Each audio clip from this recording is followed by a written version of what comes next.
भोला सब दुख काटो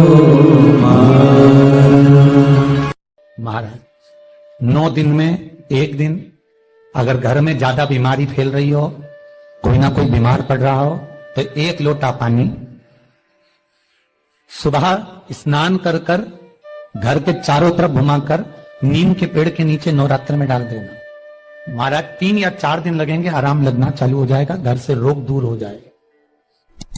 शिव महापुराण की कथा कहती है, देवी भागवत कहती है कि माता का 9 दिवस तक स्थान नीम के पेड़ के नीचे रहता है। इसलिए आज भी दक्षिण दिशा में देवी की मूर्ति नहीं बिठाते, नीम के पेड़ को साड़ी पहनाते हैं, नीम के पेड़ का ही मांग भरकर मंगलसूत्र पहनाकर नीम के पेड़ का ही श्रृंगार होता है और नीम के पेड़ की ही पूजन होती है।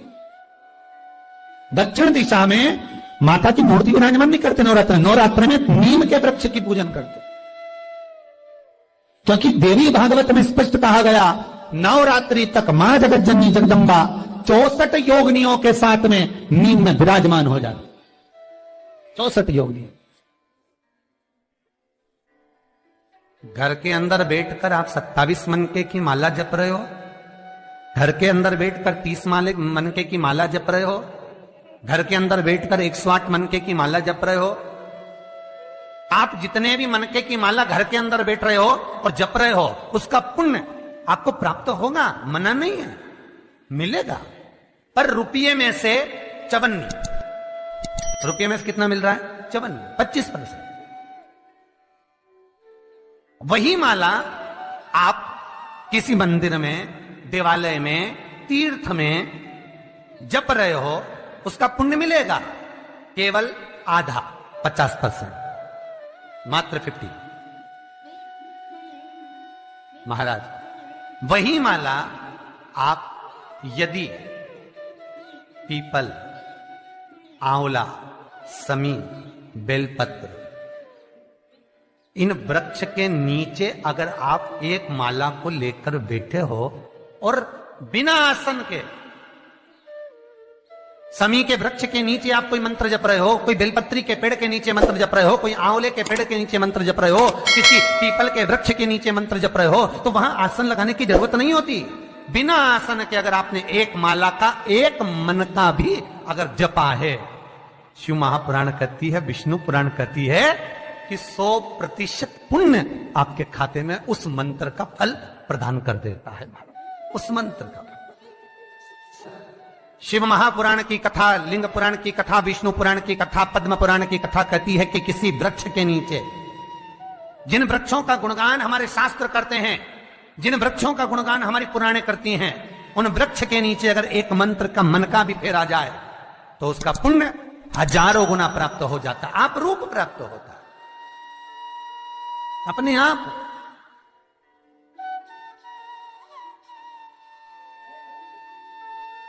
आप जिस पुण्य को करना चाह रहे, मेरा बहुत निवेदन है महाराज, बहुत प्रयास करा करो, प्रयास करना। अगर हाथ के मनके की माला भी नहीं हो और किसी पीपल के पेड़ के नीचे 15 मिनट बैठने का मौका मिल गया, आंवले के वृक्ष के नीचे 5 मिनट बैठने का मौका मिल गया,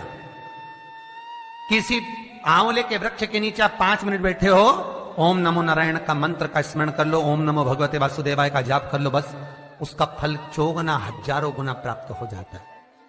शमी के पेड़ के नीचे बैठे हो, श्री शिवाय नमस्तुभ्यम का जाप करिए, 4 गुना फल मिलेगा, 1000 गुना फल। बेलपत्री के पेड़ के नीचे गए हो, ओम नमः शिवाय ओम का जाप करिए, फल मिलेगा। उस फल को हमें पाना है। शिव जी का पहला पार्वती के साथ अवतारे काल और काली, महान काल और महाकाली पहला होता। पर द्वार पर चप्पल पड़ी होने के कारणवश वो लौट कर चली जाती है। बहुत ध्यान दीजिएगा महाराज, थोड़ा सा आपको बुरा लगेगा, लग जाएगा, और शिव पुराण है, जीवन संवार देगी तो अच्छी बात है, जीवन संवार दे तो अच्छी बात। मंदिर के द्वार पर हम जब चप्पल छोड़ते हैं, जिस मंदिर की चौखट पर चप्पल छोड़ी है, आप जितनी देर आराधना में लगे रहते हैं उतनी देर तक आपकी चप्पल पर जितने लोग लांग कर जाते हैं, जितने लोग लांग कर प्रवेश करते हैं, उसका भी दुख आपके भाग्य में आता चले जाता है। ध्यान दीजिएगा जरा। चप्पल का भविष्य पुराण में पढ़िएगा कभी कि पादुका का महत्व क्या है, पादुका किस ओर उतारना चाहिए, पादुका को कहां रखना चाहिए। स्कंद पुराण कहती है जिस व्यक्ति पर कर्जा बहुत ज्यादा मात्रा में हो जाता है और कर्जा चूकता नहीं है, आप बहुत प्रयास कर लिए, करोड़ों रुपए का कर्जा हो गया, यहां से लिया वहां दिया, वहां से उठाया वहां दिया, वहां से उठाया वहां दिया, तो निवेदन है कभी मौका लगे कर्जा मुक्ति के लिए सारे वृक्षों में अगर कोई श्रेष्ठ वृक्ष माना गया है तो वो बट का वृक्ष माना गया महाराज। इसलिए प्रशासनिक कार्य के लिए, मानसिक टेंशन में, परेशानियों में बटकेश्वर महादेव का स्मरण किया जाता है।